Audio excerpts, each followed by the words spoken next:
মালয়েশিয়াতে আন্তর্জাতিক সেমিনারে গিয়েছিলাম, ওই যে ইন্টারন্যাশনাল ইসলামিক ইউনিভার্সিটি মালয়েশিয়া। ওখানে সেমিনারে যাওয়ার পরে আমি আধুনিক কিছু ব্যাখ্যা জেনেছি।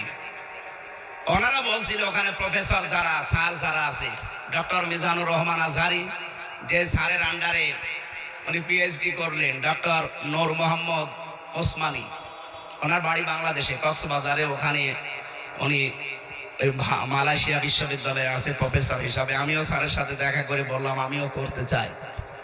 বলে ভর্তি হয়ে যান, আমি সব প্রসেস করে এসেছি, আপনারা দোয়া করবেন, দোয়া চাচ্ছি আমি যেন সহজে এটা করে আসতে পারি।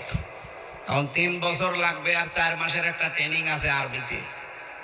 মানে স্যার আছে আমার যারা দায়িত্বে আছে বলছে যাওয়ার দরকার নেই, মাহফিল করেন এই দেশে মাহফিল করলে এটা হবে।